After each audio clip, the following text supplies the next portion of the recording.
Saudara-saudara yang dikasihi oleh Tuhan, pembacaan Alkitab kita warga Gemim di minggu pertama di bulan Juni tahun 2020 ini, 7 Juni 2020, kita dituntun dalam pembacaan dalam kitab Perjanjian Baru, Injil Matius pasal 9 ayat 35 sampai 38. Injil Matius pasal 9 ayat 35 sampai 38. Saya mengundang kita sekalian jemaat berdiri dan bersama-sama kita akan membaca bagian firman Tuhan kita. Dengan judul perikop belas kasihan Yesus terhadap orang banyak, kita mulai. Demikianlah Yesus berkeliling ke semua kota dan desa.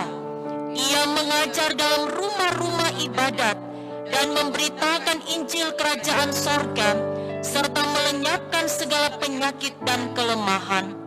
Melihat orang banyak itu, tergeraklah hati Yesus oleh belas kasihan kepada mereka, karena mereka lelah dan terlantar seperti domba yang tidak bergembala. Maka katanya kepada murid-muridnya, tuaian memang banyak, tetapi pekerja sedikit.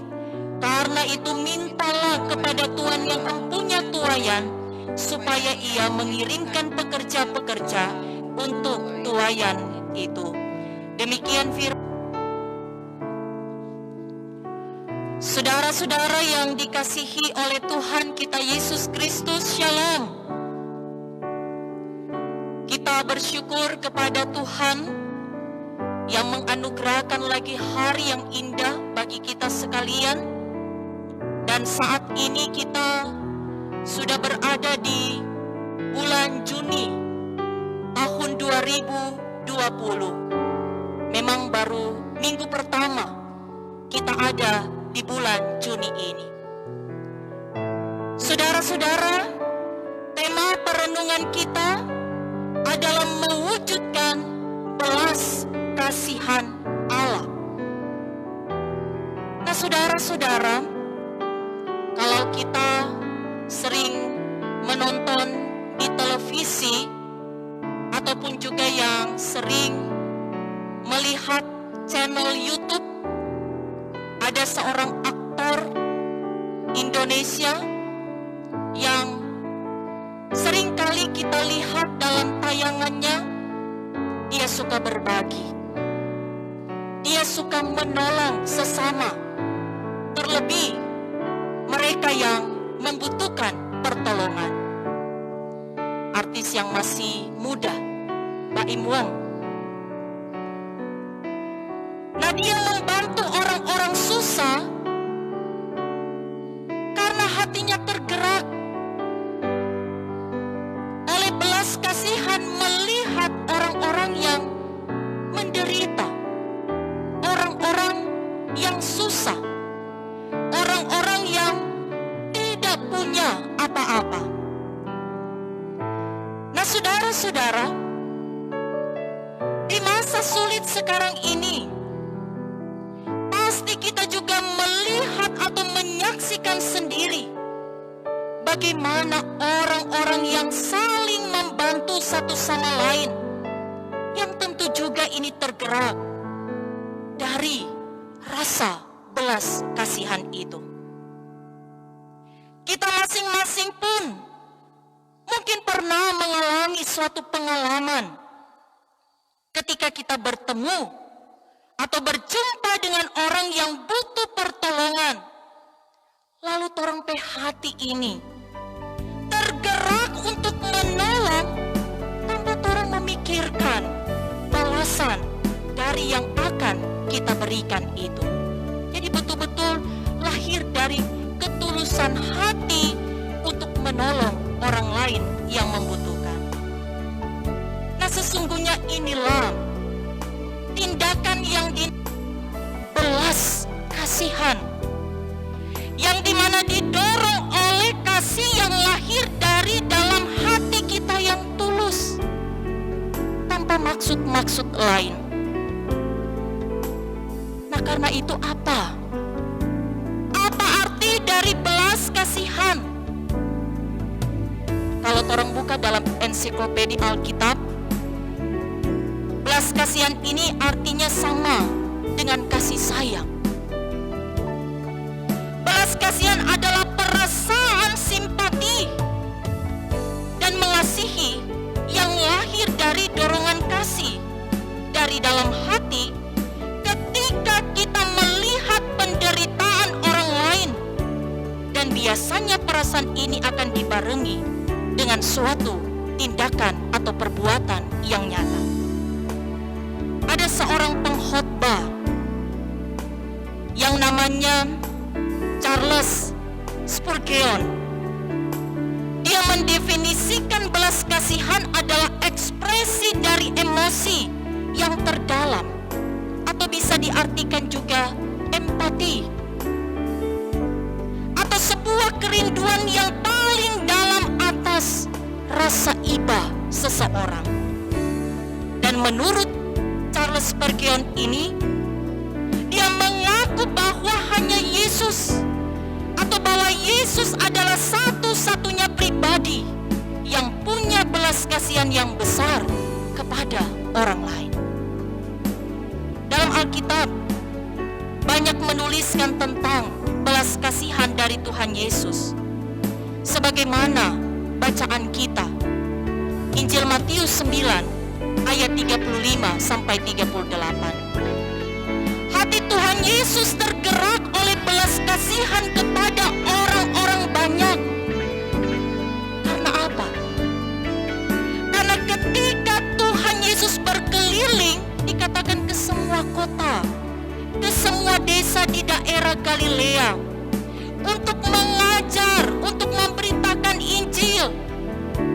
Di situ Tuhan Yesus melihat bahwa ada banyak orang yang memerlukan pelayanan karena mereka lelah fisik atau sakit, bahkan juga lelah rohani mereka karena mereka terlantar seperti domba yang tidak bergembala.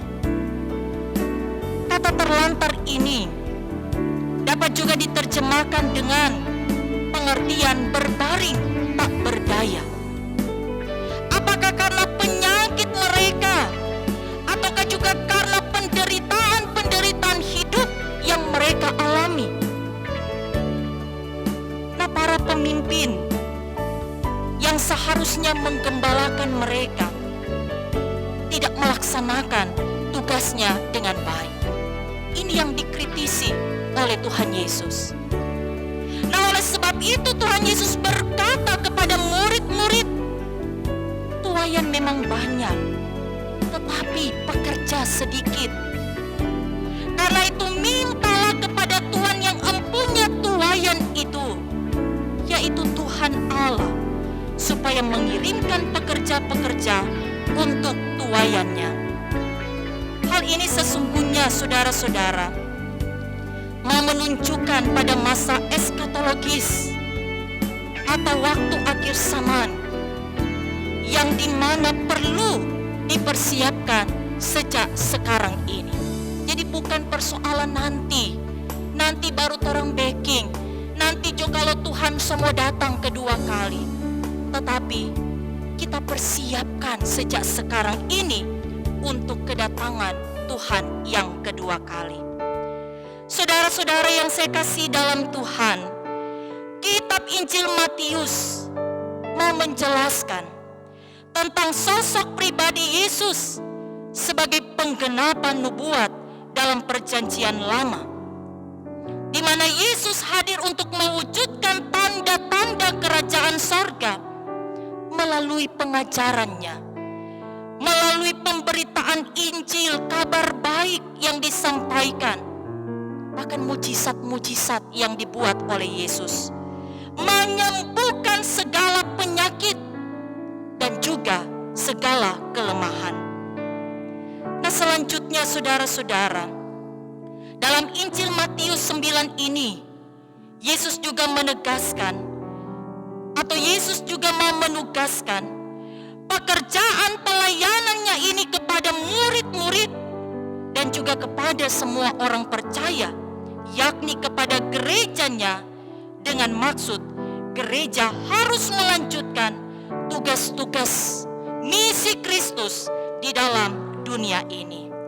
Nah, karenanya belajar dari teladan Tuhan Yesus dalam pelayanannya bagi sesama, maka kita juga sebagai orang-orang percaya yang tentu di sini kita pun belajar dari firman Tuhan bahwa untuk mempermudah kita dalam mana kita mewujudkan belas kasihan Allah bagi dunia ini adalah ketika kita memiliki kasih yang tulus, yang dimana kita mau menyatakan itu dengan tindakan yang nyata. Ketika kita pun mau peduli akan penderitaan, akan kesusahan yang dialami oleh sesama kita. Dengan kata lain di sini, belas kasihan Allah bagi kita manusia dan gerejanya ini menjadi suatu teladan bagaimana kita bertindak dan ketika juga kita memandang orang lain. Ingat, di hadapan Tuhan, orang semua itu sama. Orang semua ciptaan Tuhan. Orang semua bersaudara. Tidak ada yang beda daripada kita. Semua sama di mata Tuhan. Nah, karena itu saudara-saudara, dengan menjadi pribadi yang berbelas kasihan, kita pun dapat menunjukkan kepada dunia ini tentang pribadi Tuhan Yesus. Siapa Tuhan Yesus itu? Saat kita menjadi pribadi yang berbelas kasihan kepada orang lain, maka kita pun bisa melakukan hal-hal yang dapat jadi berkat bagi orang lain. Walaupun mungkin tindakan kita kecil, tetapi yakin bahwa ketika kita melakukan segala sesuatu dengan hati yang tulus, yang didasarkan dengan kasih, maka hal yang kecil itu pun akan berfaedah, akan bermanfaat, akan jadi berkat bagi banyak orang. Ketika pun kita digerakkan oleh belas kasihan kepada sesama kita, maka di situ juga kita menjadi jawaban atas orang-orang yang membutuhkan bantuan. Mungkin orang lain berdoa, Tuhan kasih akang berkat, Tuhan berilah kita makanan yang secukupnya. Disitulah kita jadi jawaban doa bagi sesama kita yang membutuhkan bantuan. Tetapi juga ketika kita memiliki belas kasihan dalam hati kita, dalam hidup kita, kita pun dapat jadi gembala, jadi pemimpin yang tidak akan membiarkan atau melantarkan domba-dombanya atau orang-orang yang kita pimpin. Mungkin dalam keluarga, baik hubungan suami istri, tapi juga bagaimana orang tua bagi anak-anak. Ketika kita punya hati yang punya kasih, maka kita pun akan mampu menciptakan suatu keadaan yang di dalamnya tentu ada sukacita, ada damai sejahtera, ada kebahagiaan yang akan ternikmati. Kalaupun dalam keluarga kita sudah mampu menciptakan satu hubungan yang baik, tidak ada yang mustahil, tidak ada yang tidak mungkin. Kita pun akan dipersiapkan oleh Tuhan. Ketika kita keluar, kita pun akan terpanggil jadi berkat bagi sesama kita. Saudara-saudara, ketika kita juga pun punya belas kasihan, maka kita pun akan tahu bagaimana mengucap syukur senantiasa kepada Tuhan. Yang pasti kita akan mensyukuri hidup yang Tuhan telah anugerahkan kepada kita, sehingga tidak ada tuh kata mengeluh, tidak ada tuh kata bersungut-sungut. Apalagi di tengah kondisi pandemi sekarang ini, apa saja yang torang dapat, besar atau kecil, torang akan pasti bersyukur kepada Tuhan. Karena kita mengimani bahwa belas kasihan Allah itu senantiasa diberlakukan dan dinyatakan bagi kita sekalian. Saudara-saudara yang dikasihi dan diberkati oleh Tuhan, kita sudah merasakan sampai sekarang ini bagaimana belas kasihan Allah, baik selaku kita pribadi, baik di tengah kehidupan keluarga kita, bahkan di tengah kehidupan berjemaat dan bermasyarakat. Oleh karena itu, dalam mana mewujudkan belas kasihan Allah ini bagi dunia, sebagai orang-orang beriman, maka kita terpanggil, kita terajak sekali lagi. Marilah kita saling membantu. Mari kita saling menolong. Mari kita saling memperhatikan dan saling mempedulikan satu sama lain. Terlebih di masa pandemi COVID-19 ini. Mari kita saling tolong-menolong. Terlebih kita menolong mereka yang lemah, yang butuh bantuan kita. Bukan nanti orang punya banyak, lalu orang hati ini tergerak untuk menyatakan kasih, menolong orang lain. Seberapa yang orang miliki dari Tuhan, sedangkan orang berdoa saja boleh jadi berkat bagi orang lain. Nah, karena itu saudara-saudara, semua tindakan kita harus dibungkus dengan rasa kasih. Kalau semua kita lakukan dengan rasa kasih, maka orang tidak akan pikir-pikir panjang, mau bantu, mau tolong orang lain. Dan oleh karena itu menjadi pertanyaan saat ini bagi kita, apakah kita pernah digerakkan oleh belas kasihan untuk melakukan sesuatu bagi orang lain? Ini pertanyaan bagi kita sekalian. Yang dorang bilang susah-susah gampang, orang mau jawab. Benarnya ndak kita so pernah bantu orang? Benar ndak kita tulus waktu ada tolong pada dia? Saudara-saudara, jangan tunggu nanti kita berbuat kebaikan baru kita mau merenungkan kehidupan ini. Tapi setiap waktu, setiap saat kita harus merenungkan setiap kebaikan-kebaikan Tuhan yang boleh kita rasakan, kita alami dalam kehidupan kita. Karena itu saudara-saudara, kiranya berkat Tuhan Allah di dalam Yesus Kristus dan di dalam Roh Kudus akan menyertai kita untuk mewujudkan belas kasihan Allah kini dan sampai Tuhan Yesus datang kedua kali. Amin.